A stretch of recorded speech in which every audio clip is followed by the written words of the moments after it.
Hello दोस्तों, good morning. पीके study point में आपका स्वागत है। देखो, अपना चैप्टर चल रहा था कौन सा, वर्क, पावर एंड एनर्जी। अब उसको अपन कंटिन्यू करते हैं। देखो, चैप्टर कौन सा चल रहा था अपना, वर्क, पावर एंड एनर्जी। देखो, मैं पिछली क्लास में रिवाइज करवाया था, ठीक है, समझ में तो आया था ना।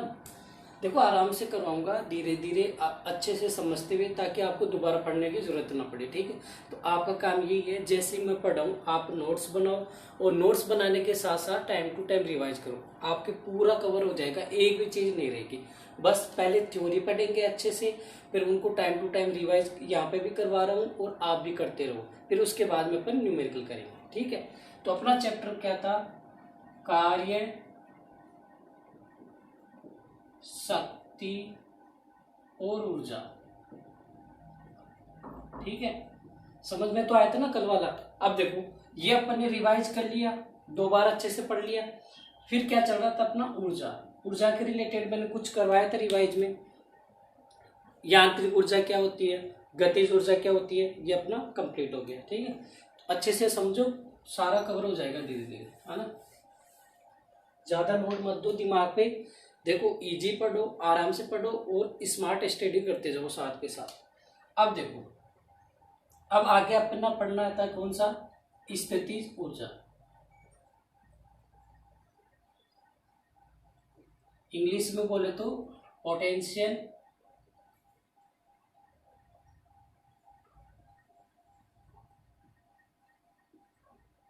एनर्जी।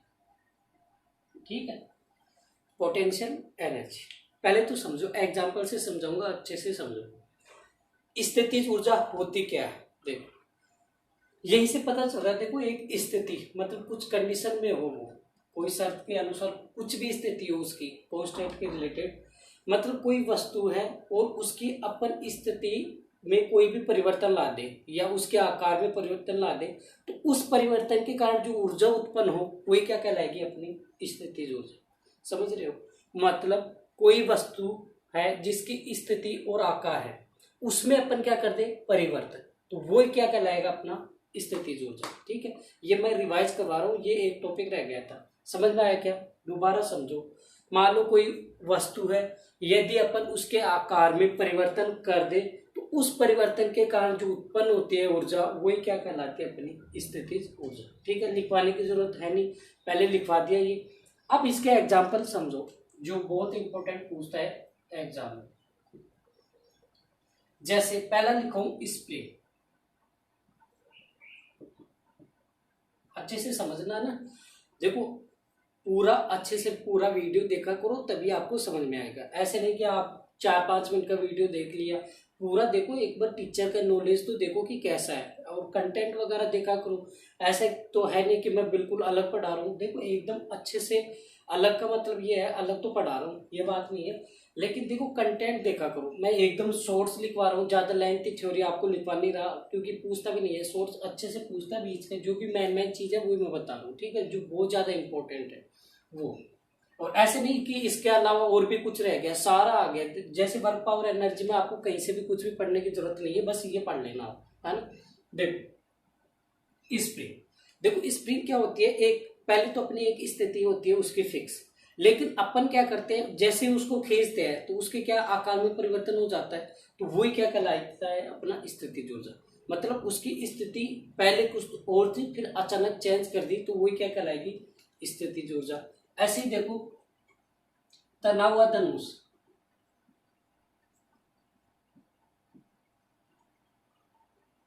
ठीक है, जैसे मान लो ये धनुष है, इस टाइप से, तो जैसे नॉर्मली ये ऐसे होता है, ठीक है, लेकिन जैसे मान लो अपन को तीर वगैरह छोड़ना हो, तो ये जैसे ये डोरी खींच के कैसे हो जाती है, ये ऐसे, ठीक है। जैसे मान लो ये अपन को तीर छोड़ना है, ये यहां से, ठीक है, तो पहले ऐसे था, तो ये तना हुआ है, तो इसकी स्थिति में परिवर्तन ला दिया। जैसे ही आप छोड़ोगे तो क्या हो जाएगा, इसमें परिवर्तन हो जाएगा, मतलब तीर आगे की तरफ चली जाएगी। तो ये भी क्या है, एक स्थितिज ऊर्जा का एग्जाम्पल है, पोटेंशियल एनर्जी। ठीक है, ऐसे ही तना हुआ धनुष हो गया, तना हुआ गुलेल हो गया, ठीक है, गुलेल भी तो जानते हो ना, तो वो चीज हो गया। इसके अलावा देखो, और छत से लटका पंखा,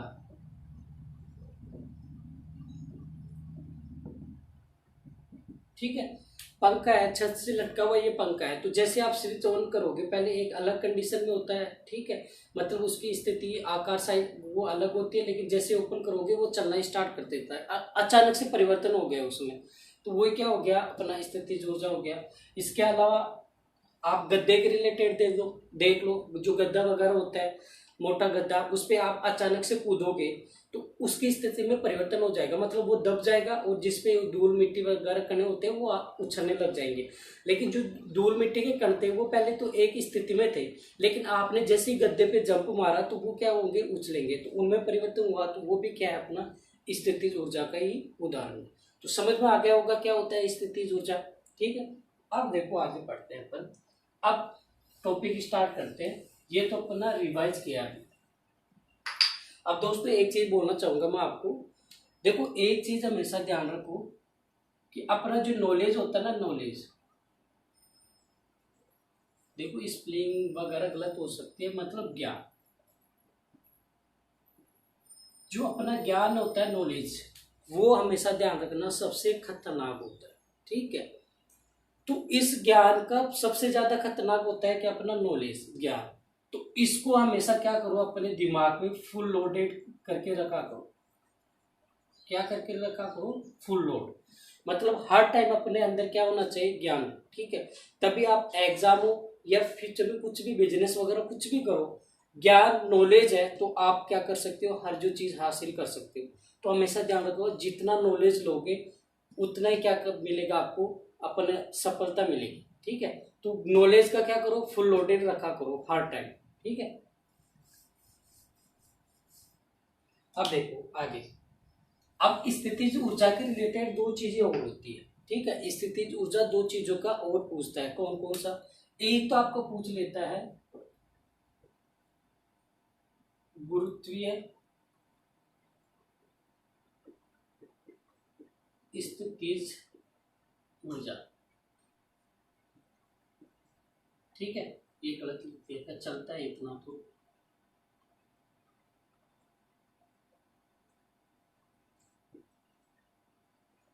ठीक है, स्थितिज ऊर्जा है, ठीक है। गुरुत्वीय स्थितिज ऊर्जा मतलब एक तो अपन ने पढ़ा है ओनली स्थितिज ऊर्जा, दूसरा क्या होता है, देखो यहाँ पे गुरुत्वीय मतलब ग्रेविटेशनल के कारण भी कुछ स्थितिज ऊर्जा होती है, गुरुत्वीय त्वरण के कारण। कैसे, देखो जैसे मान लो मैंने बताया था ये अपनी कोई पृथ्वी की सरफेस है, ऐसे मत बोलो जैसे मैं इस टाइप से बना रहा हूँ तो आप सोचो कि ये पृथ्वी तो आयताकार नहीं होती, अंडाकार होती है, गोलाकार होती है, वो चीज अलग है। मैं बस ये सरफेस लिख रहा हूँ, ये अपने पृथ्वी की मान लो सरफेस है, ठीक है। तो यहाँ से जब वस्तु थोड़ी बहुत ऊपर लेके जाते हैं अपन, थोड़ा बहुत उठाते हैं तो उसमें तो ग्रेविटी बल लगता है, लेकिन वो ना के बराबर होता है। लेकिन मान लो इस अपन पृथ्वी के सरफेस से बहुत ज्यादा ऊपर ले जाए, बहुत ज्यादा, तो वहां पे धीरे धीरे ऊपर लेके जाएंगे तो गुरुत्वीय त्वरण लगेगा, मतलब उस पर ये डिपेंड करता है गुरुत्वीय बल के कारण। तो उसके कारण उसकी स्थिति में क्या हो जाता है, चेंज। तो वो एक रीजन और होता है गुरुत्वीय स्थितिज ऊर्जा का। मतलब देखो समझना यही है कि जैसे मान लो अपन क्या करेंगे, गुरुत्वीय बल के, मतलब अपन किसी वस्तु को पृथ्वी के ऊपर लेके जाएंगे तो वहां पे क्या करेगा, गुरुत्वीय बल एक कार्य करता है, तो उस गुरुत्वीय बल के अपोजिट अपन ऊंचाई पे लेके जाएंगे तो वही क्या कहलाएगा, अपना गुरुत्वीय स्थितिज ऊर्जा। समझ में आ गया क्या, देखो मैं लिखवाता हूँ और समझ में आ जाएगा। जब हम वस्तु को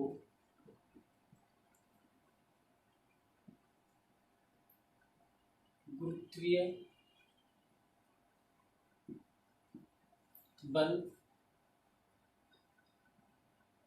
या ऐसे लिखो, जब हम वस्तु को पृथ्वी की सतह से कहाँ लेके जाएंगे, ऊपर की तरफ। नीचे की तरफ भी तो लगता है ना, ये भी ध्यान रखो, नीचे की तरफ भी गुरुत्वीय बल लगता है। तो पृथ्वी की सतह से ऊपर की तरफ लेके जाए तो एक गुरुत्वीय बल के कारण किया गया कार्य क्या होगा, गुरुत्वीय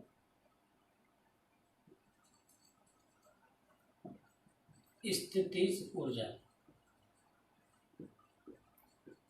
तो वही क्या कहलाएगी, गुरुत्वीय स्थितिज ऊर्जा। देखो मैं साथ के साथ लिखवा रहा हूँ, आप लिखा भी करो, है ना, नोट्स बनाओ, तभी आपका अच्छे से क्लियर होगा। समझो, देखो आपको मेन समझना है, ठीक है, अभी यहीं पे क्लास में याद होना जरूरी है।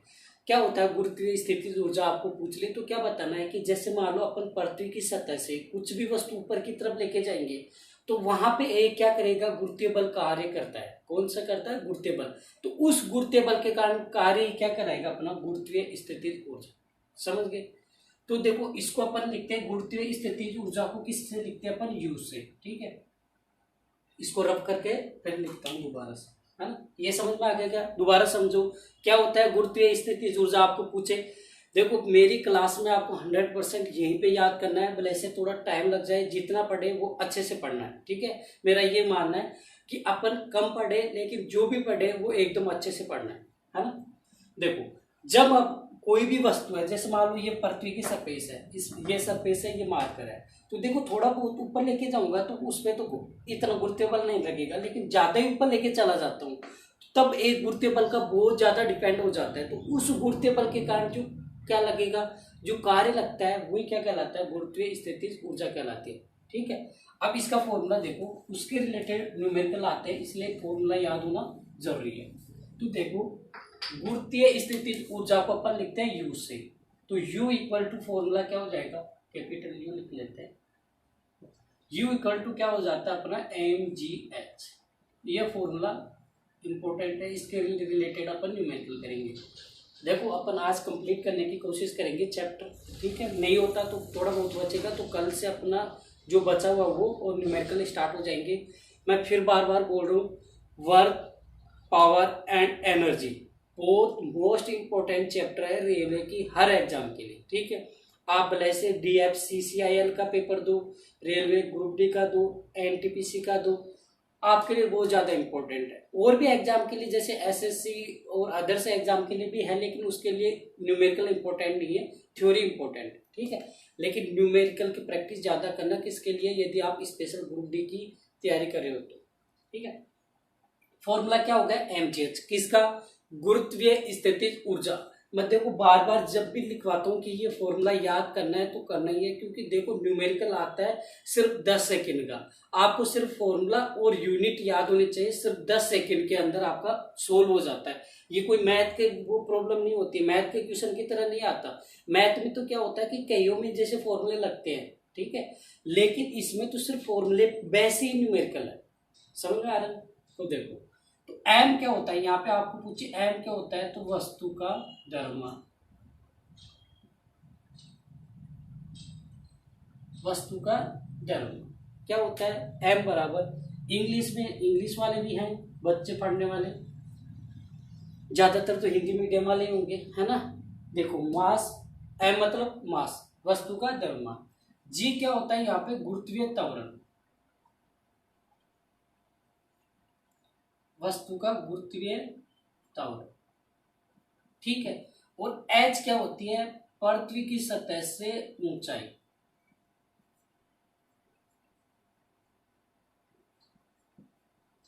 आराम से पढ़ो, अच्छे से पढ़ो। और मैं देखो फिर मैं बोलता हूँ, गारंटी है आप अच्छे से पढ़ो, मेरे साथ पढ़ो। यदि साइंस में वीकनेस आपकी फिर भी हो जाए तो मेरे को बोलो, ठीक है। आप गारंटी है मेरे साथ आप टाइम टू टाइम पढ़ते जाओ, रिवाइज करते जाओ। और क्वेश्चन भी जब आप पेपर सोल्व करोगे ग्रुप डी का, NTPC का, जितने भी साइंस के क्वेश्चन आएंगे वो इनसे बाहर नहीं आएंगे, ठीक है। और मैं देखो सबसे मेन चीज है, आप और बुक उठा लो, उसमें फुल डिटेल से लिखा हुआ है, तो आप वो पढ़ने की जरूरत नहीं है। आराम से मैं जो लिखवा रहा हूँ उनको आप लिखो, पीडीएफ बनाओ, नोट्स बनाओ। और फिर भी मैं नोट्स बना रहा हूँ, पीडीएफ डाल रहा हूँ, ठीक है। तो आप टेलीग्राम पे सर्च कर लेना पीके स्टडी पॉइंट पवन सर के नाम से, लिंक वगैरह मैं डाल दिया करूंगा, है ना। तो देखो आपको पूछे कि गुरुत्वीय स्थितिज ऊर्जा क्या होती है, तो क्या बोलोगे कि जब अपन पृथ्वी की सतह से कोई वस्तु ऊपर की तरफ लेके जाएंगे तो ऊपर की तरफ एक गुरुत्वीय बल कार्य करेगा, तो उस गुरुत्वीय बल के कार्य करने को ही अपन क्या बोलेंगे, गुरुत्वीय स्थितिज ऊर्जा, ठीक है। फिर बोले गुरुत्वीय स्थिति ऊर्जा क्या है, तो वो फॉर्मूला क्या होता है, mgh, ठीक है। मतलब क्या होता है, मास, गुरुत्वीय त्वरण और पृथ्वी की सतह से ऊंचाई। ये अपना क्या हो गया, समझ में आ गया होगा अच्छे से, ठीक है। अब अपन आगे एक और पढ़ते हैं स्थितिज ऊर्जा के रिलेटेड। तीन चीजें मेन है, एक तो खुद स्थितिज ऊर्जा क्या है, पोटेंशियल एनर्जी, दूसरा पूछ लेता है गुरुत्वीय के रिलेटेड, और तीसरा पूछता है आपके स्प्रिंग की भी स्थितिज ऊर्जा आपसे पूछता है, तो वो भी अपन डिस्कशन करते हैं। देखो आप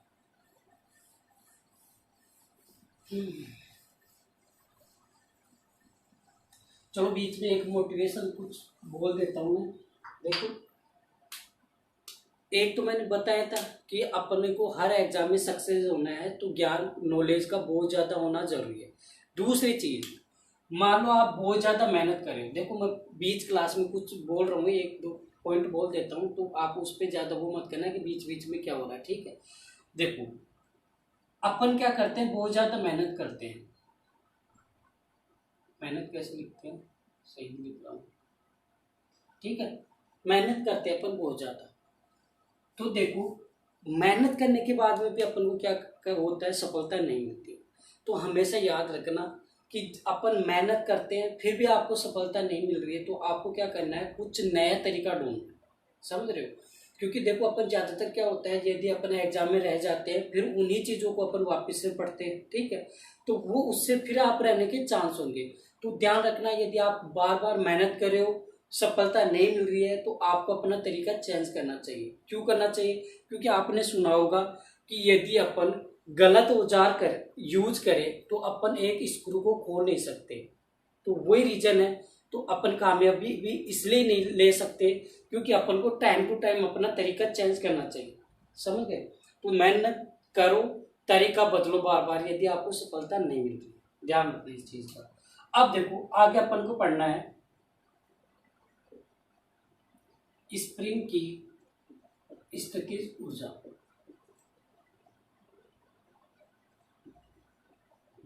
ये पूछता है क्वेश्चन, कई बार न्यूमेरिकल भी पूछता है इसके रिलेटेड कि जो स्प्रिंग में है उसकी स्थितिज ऊर्जा कैसे होती है। देखो पहले एग्जाम्पल से समझाता हूँ, एग्जाम्पल से ज्यादा अच्छे से समझ में आता है। मान लो ये नॉर्मली अपने पास स्प्रिंग है,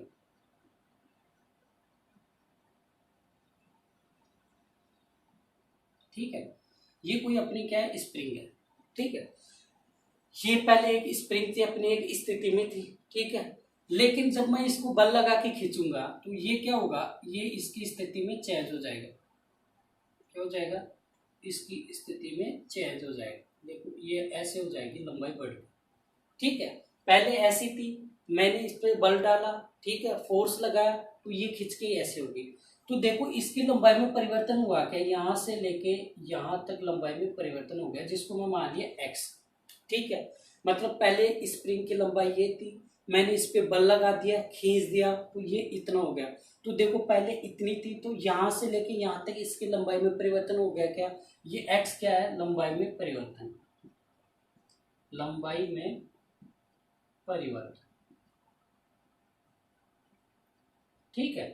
देखो तो क्या हुआ, एक स्प्रिंग की स्थितिज ऊर्जा आपको जब भी पूछे तो क्या बोलना है कि यहाँ पे यदि अपन स्प्रिंग नियतांक कुछ मान ले, कि एक मान लो स्प्रिंग की कुछ नियतांक मतलब कांस्टेंट वैल्यू कुछ है, मान लेते हैं अपन के, नियतांक क्या मान लेते हैं के, और उसकी लंबाई में परिवर्तन क्या हो, एक्स। अच्छे से सुनो, यानी कि स्प्रिंग की स्थिति ऊर्जा पूछे तो आपको क्या बोलना है कि जब अपन स्प्रिंग की कुछ कांस्टेंट वैल्यू मान ले, कुछ नियतांक मान लेते हैं के, और उसमें जो लंबाई में परिवर्तन होता है, देखो लंबाई में परिवर्तन हो रहा है, उसको मान लेते हैं अपन एक्स। तो देखो आपको जब भी पूछे फॉर्मूला स्प्रिंग की स्थितिज ऊर्जा क्या होगी, तो फॉर्मूला क्या हो जाएगा, वही काइनेटिक एनर्जी वाला 1/2 बस एम की जगह, मतलब द्रव्यमान यहाँ पे देखो अपन कांस्टेंट मान रहे हैं कुछ वैल्यू उसकी स्प्रिंग की, मतलब कुछ भी, तो उसकी वैल्यू क्या मान लिए के, ठीक है, कुछ नियंत्रण लिए स्प्रिंग, तो एम की जगह क्या आ जाएगा, और वी वेलोसिटी आता है, ठीक है, तो वहां पे अपन क्या लेंगे एक्स, तो यहाँ पे क्या आ जाएगा एक्स स्क्वायर। ये भी बहुत मोस्ट इम्पोर्टेंट है आपके लिए, ठीक है, लिखता जा रहा हूँ यहाँ पे, जो भी मैन है बहुत ज्यादा वो आपको पूछे कि एक स्प्रिंग की स्थितिज ऊर्जा का फॉर्मूला क्या है, 1/2 kx²। न्यूमेरिकल आएगा तो उसमें देखो न्यूमेरिकल क्या आएगा, या तो आपको के की वैल्यू दे देगा कुछ भी कांस्टेंट वैल्यू, और आपको बोलेगा कि मान लो उसकी लंबाई में परिवर्तन 2 मीटर हो गया, ठीक है, 2 मीटर के समथिंग, तो पूछेगा कि उसकी स्थितिज ऊर्जा क्या होगी, तो आपको फट वैल्यू पुट करो और आंसर आ जाएगा। समझ में आ गया। वापिस से समझो, आपको पूछ ले कि स्प्रिंग की स्थिति ऊर्जा क्या होती है, तो क्या बोलोगे कि अपन यदि स्प्रिंग की कुछ नियंत्रण मान लेते हैं के, और उसमें जो लंबाई में परिवर्तन होता है स्प्रिंग की वो मान लो एक्स है, तो उसका फॉर्मूला क्या हो जाएगा, स्प्रिंग की स्थिति ऊर्जा का 1/2 kx²। समझ गए क्या। अब देखो आगे,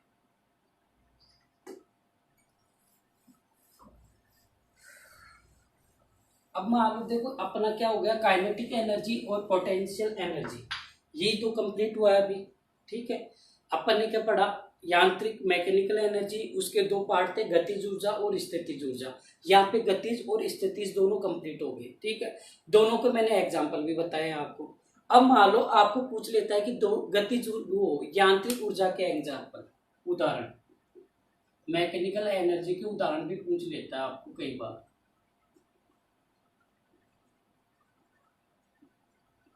देखो आपको कुछ नहीं करना, बहुत इजी है, जो गतिज ऊर्जा और स्थितिज ऊर्जा के जो उदाहरण है वो दोनों इसमें मिक्स हो जाते हैं। जैसे गतिज ऊर्जा का एग्जांपल क्या था, उदाहरण क्या था कि चलता हुआ बालन, तो एक तो यांत्रिक ऊर्जा का यही उदाहरण हो गया, चलता हुआ बालन। क्यों, क्योंकि अपन को पता है यांत्रिक ऊर्जा होता क्या है, गतिज ऊर्जा प्लस स्थितिज ऊर्जा, ठीक है। ऐसे नीचे पड़ा गद्दा, ये लिखा नहीं था ना, ठीक है, गद्दे में क्या, ये तो हो गया आपका गतिज ऊर्जा का एग्जांपल, ये क्या हो गया स्थितिज ऊर्जा का, स्प्रिंग, चलती हुई कार, ठीक है, मतलब जो भी सारी चीजें मैंने लिखाई थी ना गतिज ऊर्जा और स्थितिज ऊर्जा के उदाहरण, वही सारे किसके आ जाएंगे, यांत्रिक ऊर्जा के उदाहरण। अब अपन कुछ ऊर्जा और होती है उनके डेफिनेशन पढ़ लेते हैं, बाकी का कुछ है नहीं, बस यही पूछता है आपको, पूछ ले उसमें ऊर्जा क्या होती है, ठीक है, सौर ऊर्जा क्या होती है, तो वो बस आपको डेफिनेशन पता होना चाहिए। देखो आपको पूछ ले सौर ऊर्जा क्या होती है, सौर ऊर्जा क्या होती है, देखो आपको पता है गाँव में आजकल बहुत ज्यादा सौर प्लांट लगने लगे, क्योंकि लाइट बनती है, यूनिट के चार्ज देने नहीं पड़ते, तो देखो ये बहुत ज्यादा, मतलब आज की तारीख में सबसे ज्यादा यूज होने वाला क्या है, सौर ऊर्जा, मतलब सौर प्लांट बहुत ज्यादा। पहले तो देखो सीटीओ वगैरह में चलते थे, अब तो बहुत ज्यादा गाँवों में भी यूज होने लग गए हैं, ठीक है। इससे अपन क्या करते हैं, लाइट तो घर की चलाते हैं, जहाँ नलकूप वगैरह बोरिंग वगैरह वो भी चलाने लग गए इससे, ठीक है, ट्यूबवेल वगैरह ने। तो ये क्या होता है, आपको पता ही होगा सौर ऊर्जा क्या होती है, सूर्य से जो ऊर्जा प्राप्त होती है वही क्या कहलाते हैं, अपनी सौर ऊर्जा। तो बस इसके ये याद रखना, सूर्य से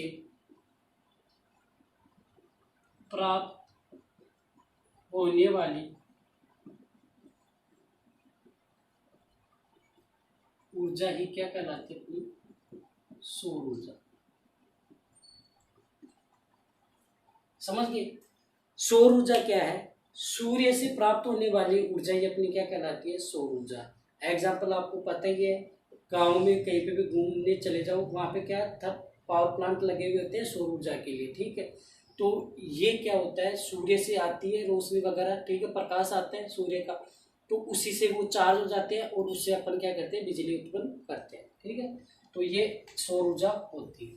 उसके बाद में आपको पूछ ले उसमें ऊर्जा क्या होती है, देखो एक तो इन्हीं से पता चल रहा है, ठीक है, वो सौर ऊर्जा क्या था, सौर मतलब सूर्य से रिलेटेड, उसमें मतलब ऊष्मा के रिलेटेड, ताप के रिलेटेड, तो वही हो जाएगा। उसमें ऊर्जा पूछे क्या होता है तो क्या बताओगे कि किसी वस्तु के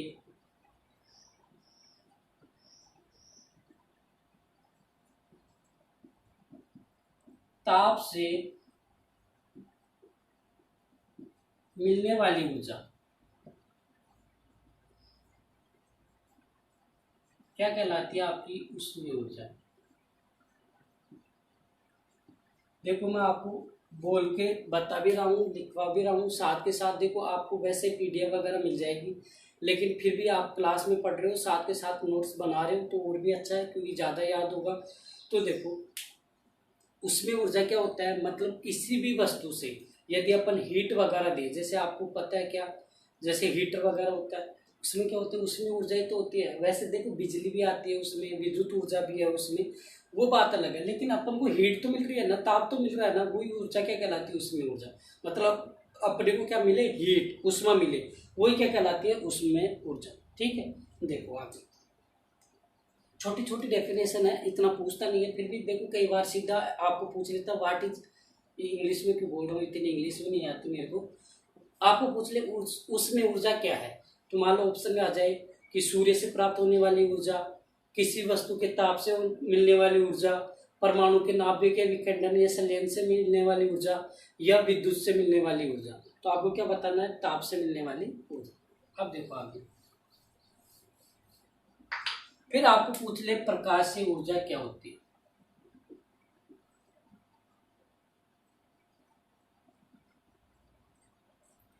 प्रकाश से ऊर्जा यही से दिख रहा है। देखो सौर ऊर्जा और प्रकाश ऊर्जा में थोड़ा फर्क है, ऐसे मत समझना सौर का भी मतलब वो प्रकाश ही आता है, प्रकाश से मतलब देखो इसमें होता है रोशनी के रिलेटेड। सौर ऊर्जा में सिर्फ सूर्य से जो किरणें आती है ना, उनसे जो अपने को ऊर्जा मिलती है ना, वही होती है सौर ऊर्जा। लेकिन प्रकाशीय ऊर्जा में सारा आ जाता है, देखो सूर्य, ठीक है, बल्ब वगैरह हो गया, ट्यूबलाइट वगैरह हो गई, दीपक वगैरह हो गई, मोमबत्ती वगैरह, इन सब से जिनसे अपन को रोशनी मिले, तो आदि से मिलने वाली ऊर्जा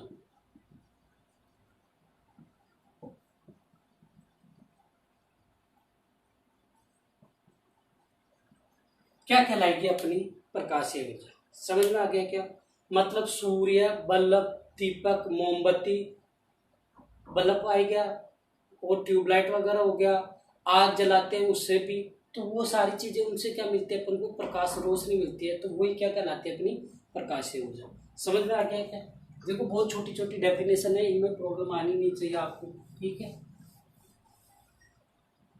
आप शायद पढ़ने लग गए होगे। मैं फिर बोलता हूँ, देखो इस टाइम पे सिर्फ पढ़ने पे ध्यान दो और कुछ भी नहीं, क्योंकि इस टाइम पे वैकेंसियाँ जिस हिसाब से है, फिर पता नहीं कब तीसरी लहर आ जाए, है ना।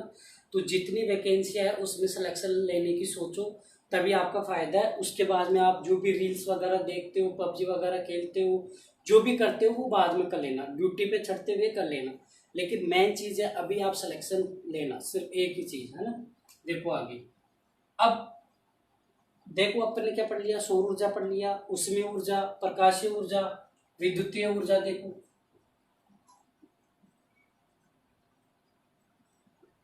देखो मैं जैसे लिखवा रहा हूँ आप उसी टाइम समझ गए होंगे। विद्युतीय ऊर्जा मतलब जो विद्युत मिले अपन को इलेक्ट्रिकली, ठीक है, तो वही आ जाएगा, मतलब बिजली के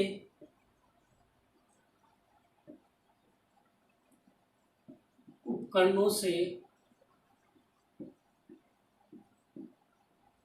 मिलने वाली ऊर्जा।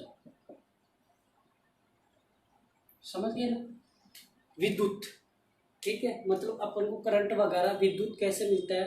बिजली के उपकरणों से मिलता है, तो बिजली के उपकरणों से जो प्राप्त ऊर्जा है वही अपनी क्या है? विद्युतीय ऊर्जा। ठीक है, जैसे मान लो ये लाइट आ रही है, वो किससे आ रही है? विद्युत से ही तो आ रही है। ठीक है, कूलर वगैरह, पंखा वगैरह चलाना वो किससे चलेंगे? बिजली के उपकरणों से ही तो चलते हैं, तो वही सारे क्या है? अपने विद्युतीय ऊर्जा। ठीक है, समझ में आ गया? देखो आगे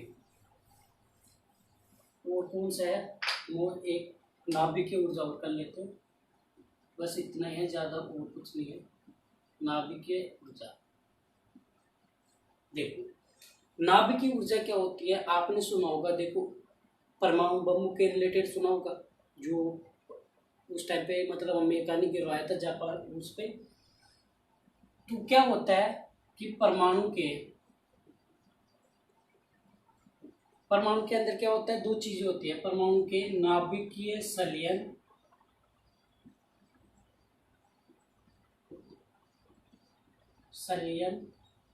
और विखंडन। देखो इनको डिटेल में करवाऊंगा आगे हम, ये नाभिकीय संलयन क्या होता है, विखंडन क्या होता है, क्योंकि एग्जाम में बहुत ज्यादा पूछता है। तो ये तो सिर्फ अपन नाभिकीय ऊर्जा की डेफिनेशन पढ़ रहे हैं, तो उसके रिलेटेड ही करवा रहा हूँ। परमाणु के नाभिकीय संलयन और विखंडन,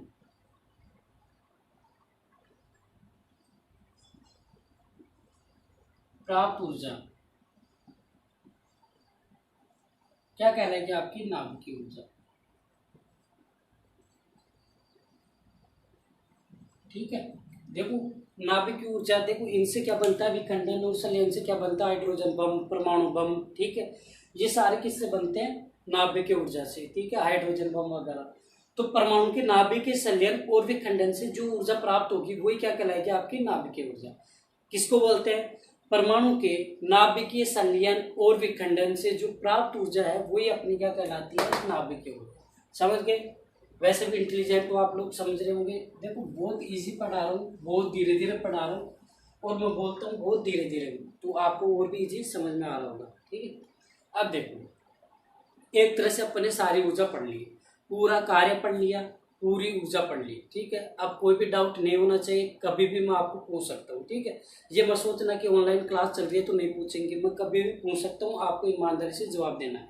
जैसे अभी पूछूं कार्य का मात्रक क्या होता है, क्लास ले रहे हो तो कमेंट करके जरूर बताना। ठीक है, कमेंट में आना चाहिए कार्य का मात्रक, पता चल जाएगा कि कौन क्लास ले रहा पूरी, इससे पता चलेगा मेरे को। ये अच्छा आइडिया है। अब देखो आगे पढ़ते हैं अपन, ये दो चीजें तो हो गई। ठीक है, कार्य और ऊर्जा। अब तीसरे वैसे अपन शक्ति पावर पढ़ना है, लेकिन उससे पहले अपन ऊर्जा के रिलेटेड कुछ और चीजें हैं, वे इनके रिलेटेड वो अपन पहले कर लेते हैं। एक तो है संवेग, इंग्लिश में बोले तो मोमेंटम। देखो भाई इंग्लिश के ये स्पेलिंग वगैरह में मिस्टेक हो सकती है, तो बुरा मत मानना। और भाई वगैरह बोल रहा हूँ, जो भी बहन वगैरह भी देख रही है तो वो भी बुरा मत मानना, इंग्लिश वीक होती है। गांव से हूँ, गांव वालों में ये प्रॉब्लम है, इंग्लिश बहुत ज़्यादा वीकनेस है। ठीक है, क्योंकि हम 90s के हैं, आप लोग 20s के हो, तो आपकी इंग्लिश अच्छी होगी।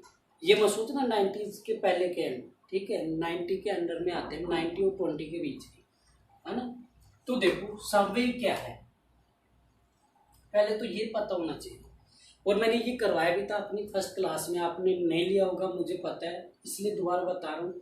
मैंने ट्रिक बताई थी कि संवेग का फॉर्मूला कैसे याद करना है, और इसी से डेफिनेशन बन जाती है। पहले तो ये ध्यान रखना कि संवेग करता क्या है, ये एक तरह से अपने क्या करता है, गति बढ़ाने का काम करता है।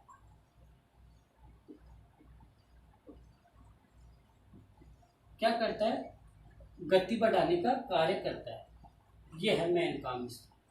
ये सिर्फ गति बढ़ाने का कार्य करता है संवेग। अब आपको पूछे कि संवेग होता क्या है। ठीक है, इसको देखो, संवेग को किससे लिखते हैं, याद रखना, कंफ्यूज मत होना पी से। संवेग को किससे लिखते हैं, एम मत लिख देना, एम मास के लिए होता है। ठीक है, संवेग को किससे लिखते हैं, पी से। तो इसका मैंने फॉर्मूला बताया था, क्या होता है, द्रव्यमान इंटू वेग। ठीक है, M into V, P equal to M into V, most important formula. ठीक है, समझो मैंने ट्रिक क्या बताई थी आपको संवेग का फॉर्मूला याद करने की, देखो इसको यहां से। ठीक है, जिसको इंग्लिश आती है इंग्लिश की ट्रिक समझो। संवेग की इंग्लिश क्या होती है, मोमेंटम। तो मोमेंटम से एम आती समझ जाना है कि क्या है, मास। क्या आ जाएगा, मास। तो मास को क्या बोलते हैं अपन, द्रव्यमान। ये क्या है, मास, और ये क्या है, वेलोसिटी। ठीक है, ट्रिक क्या रहेगी, संवेग मोमेंटम। तो मोमेंटम में क्या होता है, एम, तो पहले आ जाएगा मास, और फिर बाद में वेग आएगा, है तो साथ में क्या हो जाएगा, वेग, वेलोसिटी।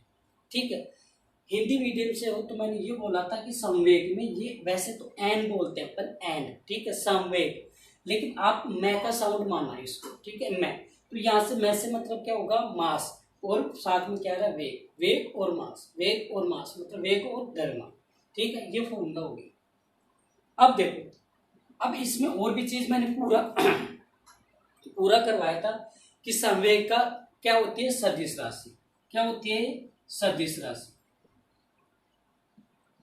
क्यों होती है, मैंने बताया भी था कि जो ज्यादातर वह साउंड देते हैं वह वाला, वो सारी ज्यादातर लगभग 99% क्या होती है आपकी सदिश राशि। ठीक है, वेग, संवेग, आवेग, ठीक है, और इसके अलावा विस्थापन, ये सारी चीजें किसमें आती है, सदिश। सब में क्या आ रहा है, वेग, वह आ रहा है। ठीक है, रेखीय संवेग वगैरह सारे।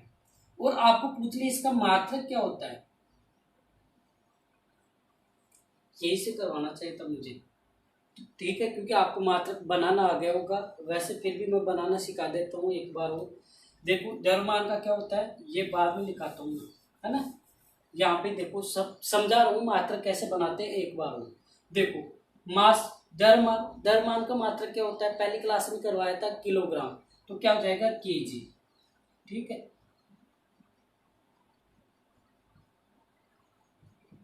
संवेग का ऐसे मात्रक, तो द्रव्यमान का क्या आ गया, केजी, और वेग का क्या लिखते हैं, मीटर पर सेकंड। ठीक है, वेग में वो क्या होता है, वेग का किस में परिवर्तन, विस्थापन में परिवर्तन की दर। सही बोल रहा हूँ क्या, विस्थापन में परिवर्तन की दर तो क्या बोलते हैं, त्वरण। याद नहीं है ना आपको, याद करो। विस्थापन में परिवर्तन की दर क्या कहलाएगी, वेग। देखो आप लोगों को याद नहीं, दो चीजें होते हैं, हमेशा कंफ्यूज होते हो आप। मैं इसलिए आपको कंफ्यूज वाला इसलिए बोल रहा हूँ ताकि आपको याद है क्या, नहीं है, लेकिन नहीं है। देखो जैसे ऊर्जा और शक्ति में जैसे कंफ्यूज होते हैं ना, वैसे इन दोनों की डेफिनेशन में भी हो जाते हो, वेग और त्वरण की। तो हमेशा याद रखो, वेग होता है वो होता है आपका क्या, किसमें, त्वरण में परिवर्तन की दर। नहीं, त्वरण का तो अलग, विस्थापन में, विस्थापन में परिवर्तन की दर वेग, वेग बराबर विस्थापन में परिवर्तन की दर। और दूसरा त्वरण पूछे तो त्वरण होगा इसके रिलेटेड वेग में परिवर्तन। ठीक है, तो अभी आप जो गलत बता रहे थे मेरे साथ में, वो ध्यान रखो, इनमें बहुत ज्यादा कंफ्यूज होता है। जैसे ऊर्जा और शक्ति के डेफिनेशन में होता है, वैसे वेग और त्वरण के में। वेग क्या होता है, विस्थापन में परिवर्तन की दर वेग, विस्थापन में परिवर्तन की दर वेग। लेकिन त्वरण क्या होता है, वेग में परिवर्तन की दर क्या कहलाती है आपकी, त्वरण। ठीक है, तो देखो यहाँ, तो वेग क्या होता है, विस्थापन में परिवर्तन की दर। तो विस्थापन का क्या होता है, मीटर एक तरह से, और नीचे दर समय, डायरेक्ट लिखा रहा हूं मैं क्या, मीटर पर सेकेंड। वेग का क्या होता है, मीटर पर सेकेंड। ठीक है, इतना तो आपको याद होगा। तो क्या हो जाएगा, देखो केजी मीटर पर सेकेंड, ये आपका क्या होता है, इसका माध्य। और इसकी विमा पूछे तो विमा क्या हो जाएगी, देखो केजी किसका होता है, विमा किस में चलती है, एमएलटी में। केजी किसका, मास का होता है, तो मास तो यह आ जाएगा एक, लंबाई का मीटर, मीटर कितना है एक, टी कितना माइनस का एक, तो ये इसकी विमा होगी। समझ में आ गया क्या। और यहाँ पे लिखवा देता हूँ, ये क्या है, एक सदिश राशि। आप लिखना चाहो तो आप ऐसे स्क्रीनशॉट लेके एकदम लिखो। अब बोलो, देखो ऐसे कोई नहीं समझाऊंगा आपको डिटेल से, कहीं पे भी देख लेना, मैं पूरा आपको अच्छे से समझा रहा हूँ। मोमेंटम, संवेग क्या होता है, एक तो ये सिर्फ गति बढ़ाने का कार्य करता है, गति बढ़ाएगा ये। दूसरा ये होता है कि संवेग का फॉर्मूला पूछे तो ट्रिक मैंने बता दी, इंग्लिश में मोमेंटम आता है, एम आता है, तो मास आएगा, मास आएगा तो मास का मतलब द्रव्यमान इनटू वेग। ठीक है, आपको इसकी मात्रक पूछे तो आप या तो डायरेक्ट याद कर लो, डायरेक्ट याद नहीं होता तो मैंने बोला था 4-5 के तो याद रखो, जैसे वेग का हो गया, चाल का हो गया, बल का हो गया, और किसका हो गया, 3 के तो याद रखनी है, लंबाई का, द्रव्यमान का और समय का। ठीक है, लगभग 5-6 के याद करने स्टार्टिंग वाले जो मैंने लिखवाए थे। अब द्रव्यमान का क्या होता है, किलोग्राम, वेग का क्या होता है, मीटर पर सेकेंड, तो ये इसकी ऐसा यूनिट होगी। दूसरी इसकी विमा क्या हो जाएगी, m1 L1 T-1। ये आपको बनाना आ गया तो ये ऑटोमेटिक बन जाएगी। देखो ये यहीं से आया। और यदि फिर भी इनमें डाउट है अभी भी आपको मात्रक और विमा बनाने में, तो प्लीज आप मेरी स्टार्टिंग वाली क्लास ले लेना, आपको कभी भी दिक्कत नहीं आएगी कि मात्रक कैसे निकालते हैं, विमा कैसे निकालते हैं। फर्स्ट चैप्टर करवाया था यूनिट एंड डायमेंशन, मात्रक और विभव। ठीक है, देखो आप अब ये देखो, ये करवाने के पीछे एक रीजन ये है कि संवेग यहाँ पे करवाया हूँ, तो एक तो आपको पता होना चाहिए, पहले भी करवा दिया था, लेकिन यहाँ करवाने का रीजन ये है क्योंकि कई बार एग्जाम में पूछा है कि संवेग और गतिज ऊर्जा, ठीक है, मतलब काइनेटिक एनर्जी में क्या रिलेशन है, क्या संबंध है, ये बहुत बार पूछा। चलो देखो आगे, लाइट चली गई थी तो दोबारा से बता रहा हूँ।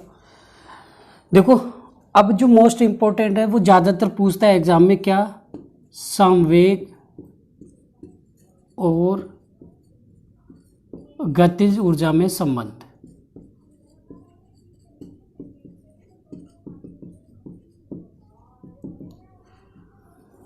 देखो यदि आप लोग मेरा पूरा वीडियो देख रहे हो तो देखो एक गलती हो गई थी क्या कि स्टार्टिंग में मैंने क्या, यहाँ तो माइक लगा लिया लेकिन फ़ोन में नहीं लगाया था, तो थोड़ी साउंड प्रॉब्लम हुई होगी। ठीक है, तो वो एडजस्ट कर लेना, क्योंकि दोबारा बनाऊंगा तो फिर 40 मिनट का वीडियो दोबारा से बनाना पड़ता है। ठीक है, तो थोड़ा कॉम्प्रोमाइज़ करना।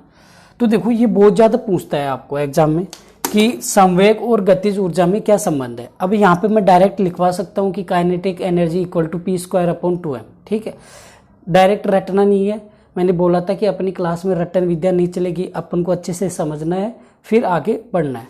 तो देखो संवेग क्या होता है, समझा ही दिया। गति की मात्रा बढ़ाने का काम कौन करता है, संवेग। ठीक है, गति की मात्रा बढ़ाएगा संवेग। गतिज ऊर्जा क्या होता है, किसी वस्तु की गति के कारण उत्पन्न ऊर्जा। ठीक है, तो पूछे संवेग को इंग्लिश में मोमेंटम, गतिज ऊर्जा क्या होती है अपनी काइनेटिक एनर्जी। तो देखो अब इनके बीच में रिलेशन के लिए आपको क्या करना है, देखो काइनेटिक एनर्जी का फॉर्मूला क्या होता है, के काइनेटिक एनर्जी गतिज ऊर्जा पढ़ाता अपन ने 1/2 mv²। ठीक है, ये फॉर्मूला होता है। अब देखो मैं क्या करूंगा, मैंने क्या किया इधर दोनों तरफ, देखो यहां लिख देता हूं, सिर्फ आपको एक चेंज करना है कि दोनों तरफ, देखो इसको मैं क्या लिख रहा हूं, पूरा लिख लेता हूँ mv²। अब मैंने क्या किया, एक्स्ट्रा चीज ऐड कर रहा हूं, मैं ऊपर और नीचे m से गुना कर रहा हूं, यहां लिख रहा हूं। देखो पूरा अपने जैसे 10th में लिखते हैं ना मैथ में, वैसे लिखवा रहा हूं, हंस और हर में, वैसे आप डायरेक्ट लिख लेना ना, ये और एक्टिंग कर दिया मैंने, हंस और हर में m से गुणा करने पर। ठीक है, आपको क्या लिखना है, ऊपर नीचे m से गुणा करने पर। ठीक है, हंस और हर का मत समझ तो रहे हो, हंस ऊपर वाला हर नीचे वाला। तो मैंने क्या किया इस फॉर्मूले में, फॉर्मूला तो यही था अपना, ठीक है, काइनेटिक एनर्जी का फॉर्मूला यही था, मैंने इसमें क्या कर दिया ऊपर और नीचे m से गुणा कर दिया बस। अब देखो अब आपको कुछ नहीं करना, बस इसको सोल्व कर लो, 1/2 इंटू, अब देखो इस m को इससे गुणा करूंगा तो 1m ये और 1m है, कितने हो गए 2m, तो m² और v² है और नीचे क्या आ जाएगा m। यहां तक समझ में आ गया क्या। अब देखो अब यहां पे आपको पता है कि अपन ने पढ़ा था P बराबर क्या होता है mv, P बराबर क्या होता है mv। तो यहां पे mv के जगह क्या लिखूंगा मैं P। तो देखो के ई इक्वल टू 1/2 गुना, इसको मैं ऐसे लिख सकता हूं क्या mv, देखो ये स्मॉल m है ना, क्योंकि मास स्मॉल में लिखते हैं, mv का होल स्क्वायर लिख सकता हूं क्या, देखो ये समझाने के लिए नहीं डायरेक्ट लिख सकता हूं, m² v² को डायरेक्ट p² लिख सकता था, लेकिन मैं ये लिख रहा हूं m² v² को mv का होल स्क्वायर लिख सकता हूं क्या। इतनी तो मैथ आती है, नहीं भी आती है तो मेरी मैथ की क्लास लेना स्टार्ट कर दो, कैलकुलेशन वाली आने लग जाएगी। ठीक है, ये हो गया।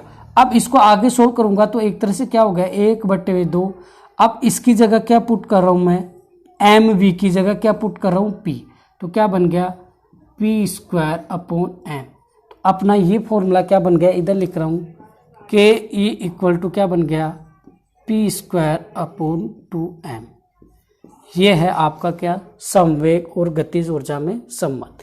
ये बहुत मोस्ट इम्पोर्टेंट है, फिर लिख रहा हूं मैं, ये आपको हमेशा याद होना चाहिए। कैसे आया वो मैंने यहाँ पे बता दिया। ठीक है, देखो ये क्या है गतिज ऊर्जा, ये क्या है संवेग। देखो इसके रिलेटेड कुछ ऐसे भी क्वेश्चन पूछता है, मैं न्यूमेरिकल में करवा दूंगा, फिर भी मैं बता देता हूँ। कई बार ये पूछ लेता है कि यदि संवेग को अपन आधा कर दे तो गतिज ऊर्जा क्या होगी। कई बार ये बोलेगा कि गतिज ऊर्जा को मैं बढ़ा दूं तो संवेग पे क्या फर्क पड़ेगा, यदि मैं द्रव्यमान को कम कर दूं तो दोनों पे क्या फर्क पड़ेगा। तो अपन ये आगे करेंगे न्यूमेरिकल में, ठीक है। तो आज की क्लास इतनी लेंगे, बाकी का कल अपना चैप्टर कंप्लीट हो जाएगा। आपको क्या करना है, अच्छे से इनके नोट्स बनाओ, टाइम टू टाइम रिवाइज करो, और सबसे मेन चीज़ ज़्यादा से ज़्यादा लाइक शेयर और सब्सक्राइब, ठीक है। Thank you.